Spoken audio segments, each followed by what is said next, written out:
Laura from Doggy U, and this is my senior dog, Jake. And so many people are surprised to learn that Jake is 13 and a half years old. So today I thought it'd be good to talk all about what I do to keep my senior dog happy, healthy, active, and fit, so that you can do the same for your older dog. So let's get started. So I want to start with a disclaimer. I am not a veterinary nutritionist, a vet, or a certified fitness professional.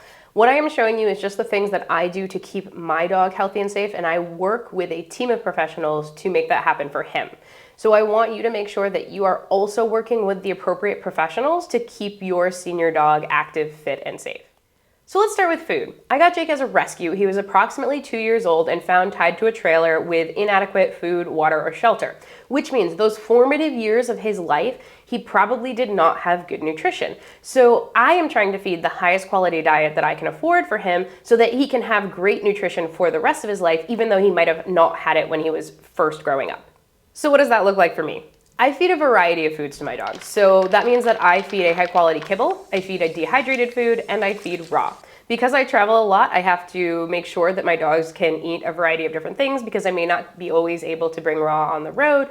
So that's where my dehydrated or my kibble comes in. And I also feed a lot of fresh fruits and vegetables. So blueberries, broccoli, carrots, a bunch of things that are good for the dogs in small quantities. We also add in variety in another way. If we're eating it for dinner and it's healthy for the dogs, they're probably gonna get a little bit of it. So if my husband's cooking chicken for dinner and I'm having maybe broccoli and carrots, they're going to have a little bit of that in their bowls as well to maintain the diversity of their diet and add extra nutrients to it. Feeding a variety of foods seems to maintain good stool for my dogs, and I very rarely have any stomach issues, so that seems to work for both of my dogs.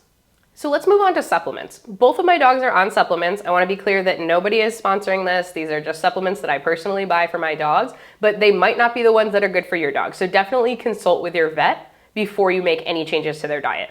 So we tend to vary our supplements and not use the same ones every single day, but the ones that we do use are Oma's Digestive Health, Oma's Advanced Mobility, which is a local company, WinPro Mobility, Dasaquin, MSM, and fish oil. What supplements do you swear by? Put them down in the comments below. So let's move on to enrichment and exercise, and we're gonna start with puzzle toys because Jake gets one every single day. So I know people will ask, like, when can I start feeding out of a bowl again? Or like, when can I stop doing this enrichment stuff? Never. It keeps your dog young and healthy. It gives them something to do, makes them more fulfilled, and keeps their brain sharp. So some of the activities that I really like to do with Jake's food include snuffle mats, and you can also use nature snuffle mats, so going outside and throwing your kibble in your yard for your dog to pick out of the grass. I also like more recreational toys like your topples or Kongs. That's where I'm gonna put my raw meat typically, or any other things that I might wanna put in there, like a small amount of yogurt, some fruit and vegetables, stuff like that. I also like things like the Kong Wobbler, the IQ ball, anything where he's going to have to bat the toy around to get the food out. He really, really loves those ones. It's very typical for at least one of my meals per day to be fed out of one of these puzzle toys. All right, let's talk about exercise. Exercise is critically important to maintain balance, strength, and muscle mass, especially since muscle wasting can be a big problem with older dogs. So to maintain his fitness, we start with daily walks, and those walks can be anything from walking on a local bike path or trail to hiking in the woods. Those walks are typically anywhere from 2 to 4 miles, sometimes a little bit longer on the weekends, and they include things like pausing, stopping, sniffing, trotting, walking fast, basically letting him choose the pace a little bit, and we do that by using a long line. Now, he used to be an off-leash dog, but now he's not as trustworthy as he's gotten older, and he gets himself sometimes a little bit stuck and will get into briar bushes and all of that kind of thing. So we use the 30-foot line when we have the space to do so, so he can still maintain a lot of freedom and exploration without him getting into any trouble. I like to do true hikes several times a week because the environment that he's walking on provides a lot of good exercise and conditioning because he has to lift his legs over trees or logs in the path. The terrain varies, so he has to balance himself. We're gonna go uphill and downhill. So it just gives him a lot of varied terrain to make sure he's maintaining his balance and fitness. We also do canine conditioning sessions 1 to 3 times a week, depending on what my schedule allows for. Those start with a warm-up, so going for a walk, we'll do them right after that, or at least walking around our yard to get him warmed up and doing a couple warm-up exercises, and then moving on to some stability exercises where we're going to have him balance on some low platforms and do some basic behaviors, and then we end the session with a bit of stretching to keep him nice and limber. I also continue to train new tricks and behaviors, which are going to challenge both his mind and his body on a daily basis. Novelty is another key component of keeping his brain sharp, so I will take him out in the car with me to go to a new place just so he can sniff around for 5 to 10 minutes in a location that he hasn't been to recently. Finally, everyone does better when they have a little bit of nature and sunshine, so we make sure that he has time to sunbathe in the yard every day. All right, let's move on to accommodations we made to help him age more gracefully. The first one is a big one, and I'm gonna start with saying I am not a 2-dog person. I much prefer just having 1 dog to focus on.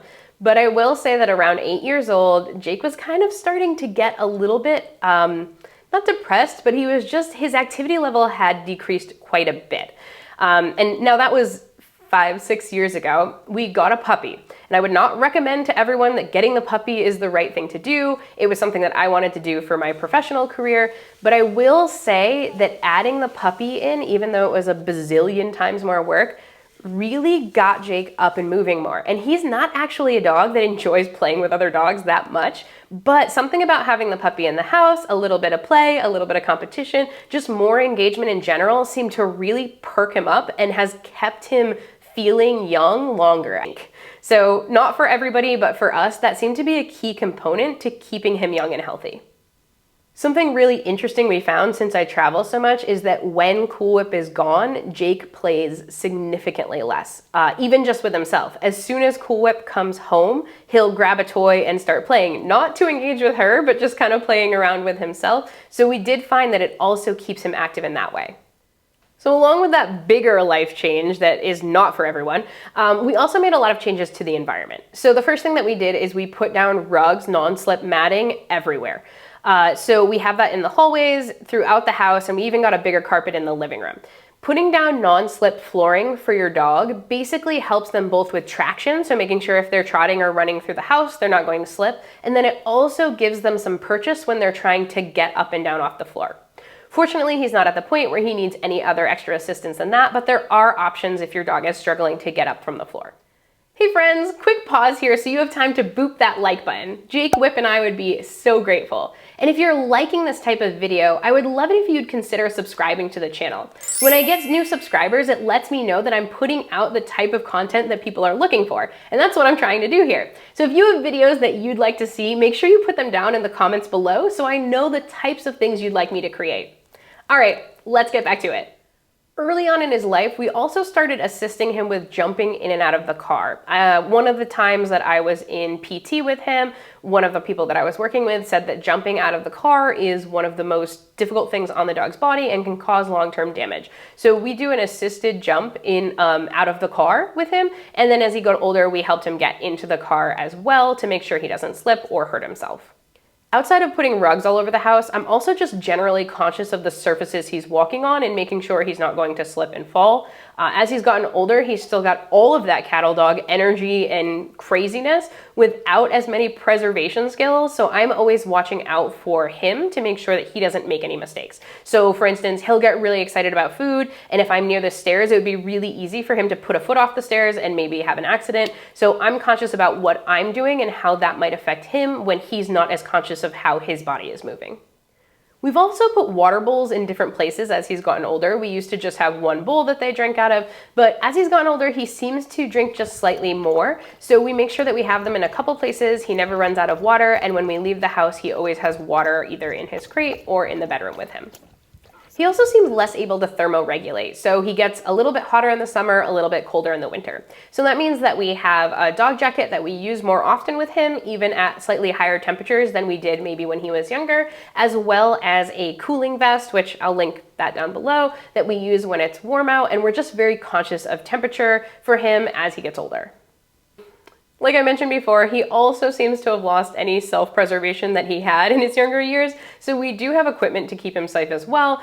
We do put goggles on him sometimes and sometimes boots, depending on the time of year and the hike, because he will stick his face into a briar bush without a second thought about it. So we want to protect his eyes.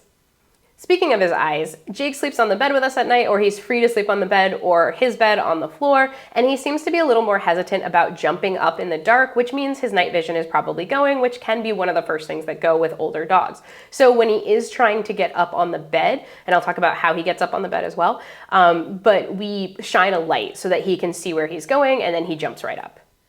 So in addition to using light on the bed to help him get up, we also use a platform called the KLIMB platform as an intermediary. Some people might use stairs or a ramp or something similar. We found that the KLIMB works really well for us, and we have them positioned at all of the high places that he might be jumping on and off of throughout the house.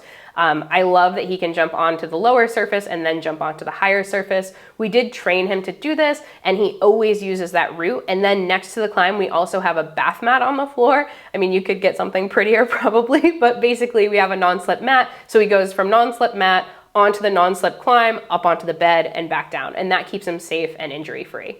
Along with the option to be able to sleep on our bed if he wants to, we also have a Tempur-Pedic style dog bed on the floor to keep him nice and comfortable, because that's where he tends to sleep most of the night. Finally, going back to the idea of watching out for him when he isn't able to or won't watch out for himself, is the concept of stairs and being careful around stairs. So you can gate off your stairs so that your dog doesn't do them often if they are a slipping hazard. I fortunately live in a ranch, so we don't have big stairs in the house, but we do have stairs that go down to the basement that are open-sided where I train sometimes. So when we do that, I make sure the dogs go down one at a time and don't rush so that he doesn't get jostled or slip by accident because there's another dog on there with him. So in this last section, I want to talk about general health and care of your senior dog. And the first part is oral health.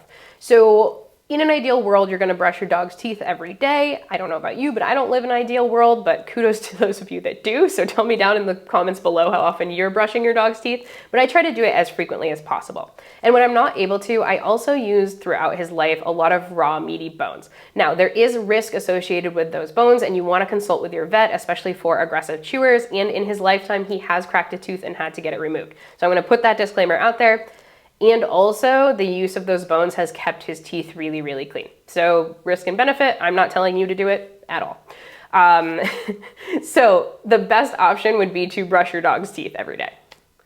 One thing I'm extra vigilant about is Jake's weight. I want him to maintain a healthy weight, as a lot of pets can become overweight easily. So I weigh my dogs about once a month to make sure there's not any large fluctuations. It's especially important for Jake, who has maybe not the best conformation and a pretty long back. So keeping him at a fit weight will keep as much pressure as possible off of his joints, which will keep him comfortable well into his old age. So let's talk about grooming. As dogs get older, it sometimes gets harder for them to maintain their coat or to keep themselves clean. So you want to make sure that you're keeping up with brushing your dog's coat. For mine, that's about once a week, but for some dogs, it might be once a day. I want to make sure that the coat is clean and that there are no mats that could be painful or irritating for them. Along with keeping their coat clean and healthy, we also want to make sure that we're maintaining our dog's nails. This is really important because when we let nails grow out too long, first of all, the quick grows out, which means you can't take as much off as you want to in any one session, but also it can make it so that they walk or stand differently, which can cause a lot of orthopedic issues. So if your dog's nails are scraping the floor, they're probably too long, and you're going to want to spend some time making sure that you get them to the appropriate length so that they're not uncomfortable for your dog. I personally like to use a Dremel, which I do every 1 to 2 weeks. As he's gotten older, the nails seem to grow a little less quickly, so I can get away with doing it about every 2 weeks. I Dremel them, shape them, and make sure that his feet are nice and comfortable. It also gives me the opportunity to make sure that there's not any injuries on his pads, which you should be checking frequently with your dog. The next thing that I do with my dogs, I know is not within everybody's budget and financial reach.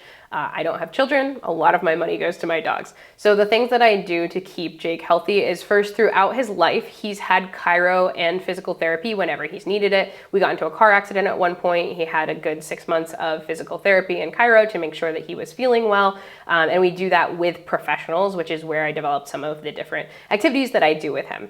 I also do monthly massage and blue light treatment with him, which seems to, the week after, he's like a puppy again. So it's definitely doing something. Don't ask me about the science of it. I don't know. I just know that that dog feels great after he's had the professional come and do his massage and blue light. So I continue to do it about every 4 to 6 weeks with him, or as needed if I feel like he's a little bit sore. Finally, one of the most important things you can do for your aging dog is making sure they get to the vet regularly. So every 6 to 12 months, your dog should be going into your veterinarian and getting preemptive blood work. So making sure they have their blood panel done so that if something starts being off, you can check it against your old blood work as a baseline. That's really important.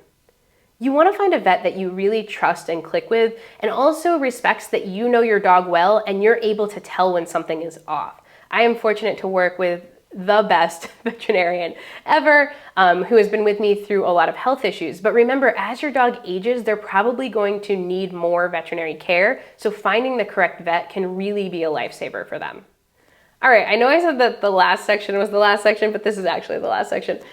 And it's an important one, and that is the snuggle section. So making sure that you spend time with your dog snuggling every day. As Jake has gotten older, he's become much more snuggly, and I think, we all know the dogs aren't going to live forever. So taking time out of your day to just spend some focused time snuggling your dog, I think is a critical part of both you and your dog's wellness.